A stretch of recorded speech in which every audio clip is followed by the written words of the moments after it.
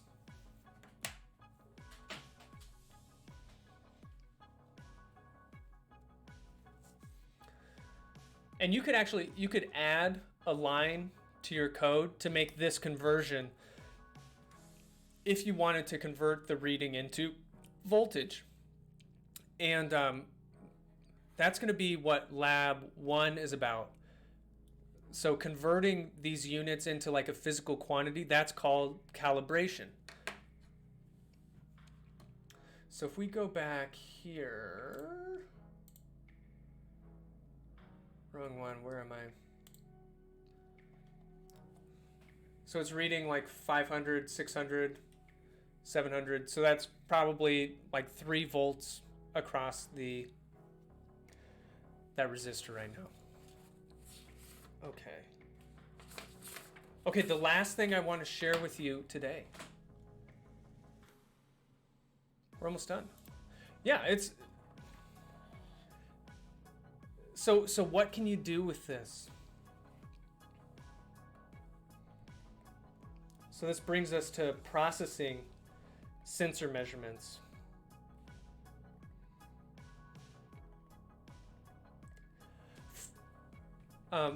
So right now, we're mainly concerned with on-off commands. But once you get into more complex control systems and so on, you're always processing these sensor measurements in maybe just more complicated ways. But what we're going to do in workshop 2, okay, that's an example of an inappropriate comment. So hopefully as the semester goes, we get over that, because I'll start banning people. Okay. So think about this. Here's just like a simple Boolean logic train. If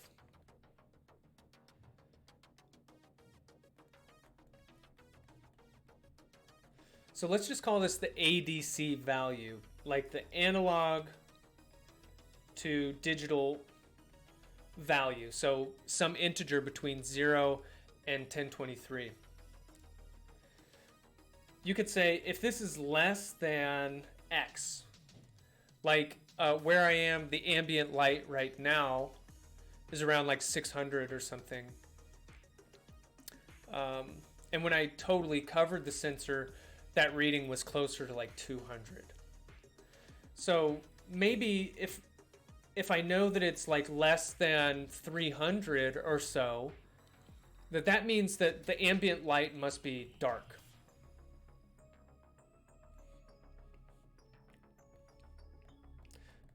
So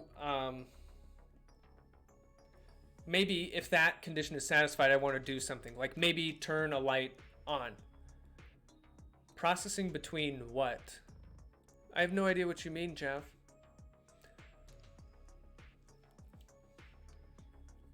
I'm just talking about once we have sensor measurements, what do we do with them on the Arduino? Well, this is one way you can process them. Or maybe you have a different range. So we have these else if commands.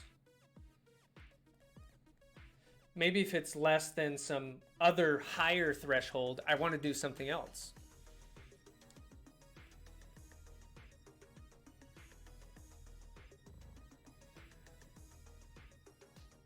Do something else.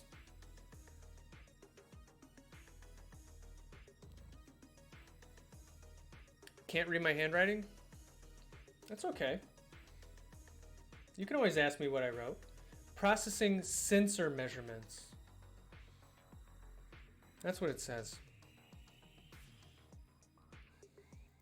And then you could have, I mean, the way else if statements work, you could have many other conditions in between.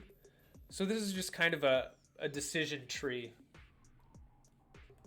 So maybe there's just a couple options for this. But at least for workshop 2, we're going to have this else if kind of tree to make some different decisions. If you had multiple flashing lights, would that perhaps delay the response time of the circuit? Now, that's a good point. Like, each of these commands, like maybe doing something is using a digital write command, turning on a pin. Actually, these commands are very, very fast. I want to say it's, tell me if I'm wrong, but it's like a couple microseconds to actually turn on a pin. It also takes some time to get an analog reading from a sensor. But these are on the order of 1 millisecond to a couple microseconds. So these things happen very fast. You'll see in workshop 2, one of the exercises that you're going to do is use a dial potentiometer, which is basically a variable voltage divider. Anyways, like you turn it and it outputs different voltages. I mean, it's just another transducer like this, except it turns rotation into voltage. Based on the position of the potentiometer, you're going to turn on different lights, and you'll see this responds very, very, very quickly. Yes, you are correct. Digital write is fast, but manipulating ports directly is faster. Yes. Yeah, I'm having to learn that recently. Is the time taken to get an analog reading repeatable? It's very consistent. Will all of our workshops and labs have sample code to go with them? I think so.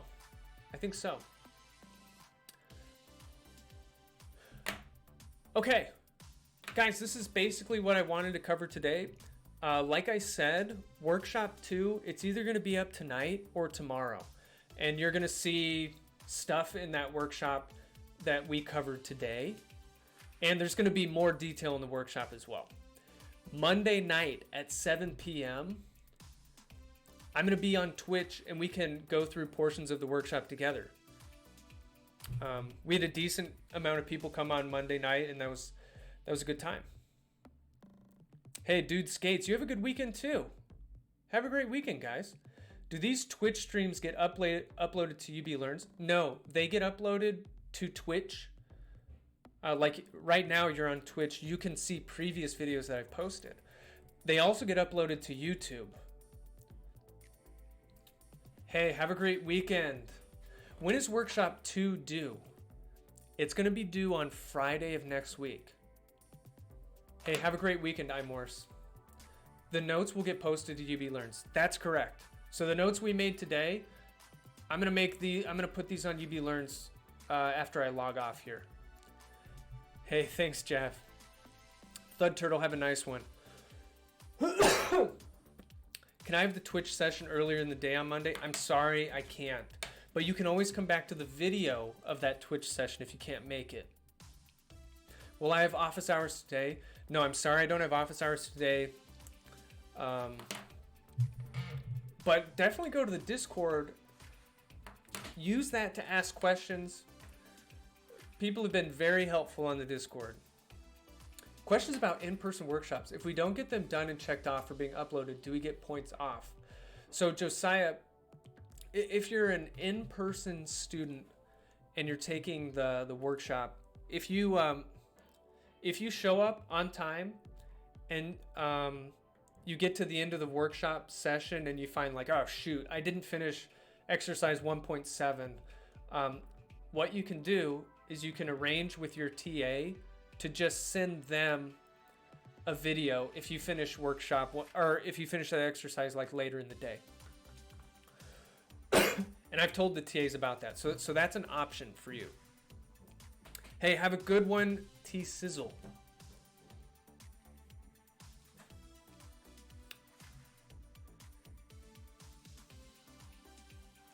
I hope you guys have a great weekend.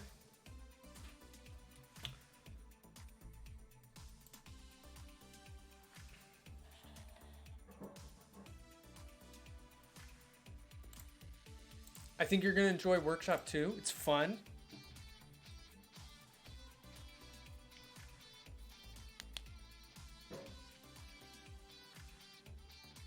I had issues with finding port in my laptop. In-person lab. Okay. Was your TA able to help you with that? Another day, another step closer to making a screaming Roomba. I've seen that video. That's amazing. I think by the end of this class, you probably could do something like that. I have no doubt you could do something like that. Okay, great. Can you break the Arduino board for having too much lights? No. No, like all that'll happen is the Arduino can only produce a certain amount of current. And I think each output pin is somewhere around 40 milliamps, which is definitely more than enough to drive an LED. But if you connect like a bunch of LEDs, eventually the Arduino won't be able to provide enough current to all of them to illuminate them. I'm not sure what that limit is, but you're not going to break your Arduino. It's just that maybe all the LEDs won't light up.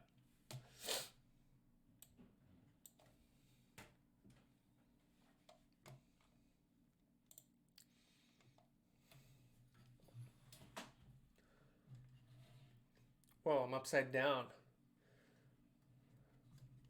Do we have to submit the workshop during the in-person? Yes. Yes, you do.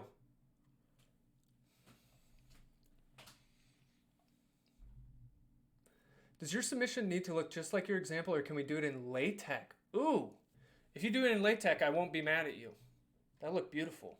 Have you seen the YouTube channel Stuff Made Here? Maybe. It doesn't sound familiar. I'll have to check that out. Finally, we can have a robot mom to nag us while cleaning our room. Perfect. That's going to be amazing. It's always a good idea to power sensors and lights from an external power source. Otherwise, you can break something. And well, we will talk about external power sources when we get into relays, because yeah, there's a limited amount of power that the Arduino can produce. And so what if we have to power something that takes more power? We're going to talk about that. Tips to get familiar with Arduino coding. I was very confused at the in-person workshop. Okay, so I would say, John Doe, look at the workshop in advance. Because if coding is something that doesn't come as naturally to you, I think if the first time you see the workshop is at the in-person session, I think it'll put some pressure on you. So you're going to want more time to be flexible with it. So what I would suggest is, before you go to the workshop, just on your own, try to go through the exercises when you have a lot of time at your disposal. And maybe you'll figure everything out even before you go to your session. And so then what you can do is just, once your session comes, bring everything, just quickly set it up. You already figured it out, and your TA can get you in and out of there. But I think the best way to just get familiar with the coding is to keep doing these exercises and come up with different exercises for yourself. Like maybe I tell you to turn on and off the lights at different intervals. Maybe you make up your own intervals and see if you can do that. So I think the best way to learn is keep experimenting with them. And you'll figure it out. It's just like learning another language. The more you do it, the more familiar you'll get, because you're capable to do it.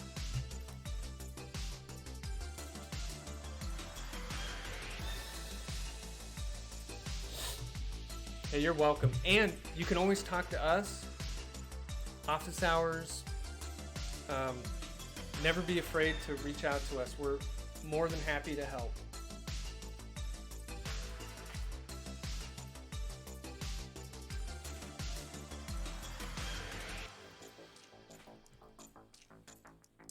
All right, everybody. I'm going to have a late lunch, and I hope you have an awesome weekend.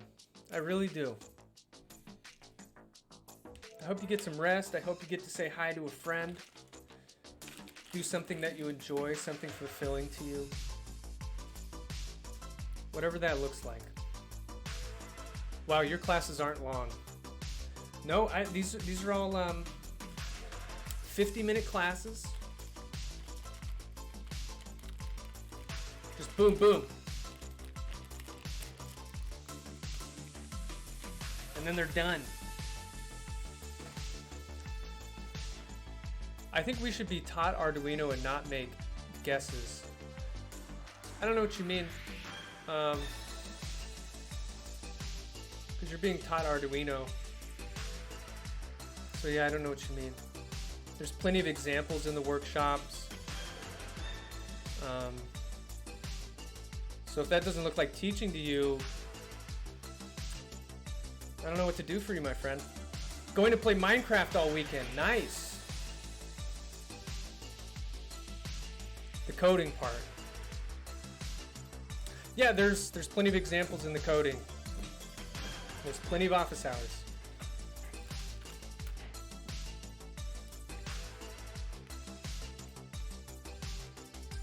And stuff like a for loop and if statement, you're being taught that. Like there's a MATLAB course, there's a coding course. Like you take prerequisites, right? Yeah.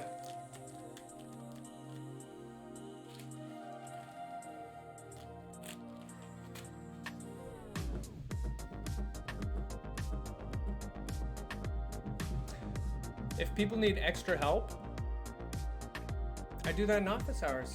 I'm happy to meet you where you are, but I'm not going to use a 50-minute class period to go over how an if statement works. That wouldn't be an effective use of time.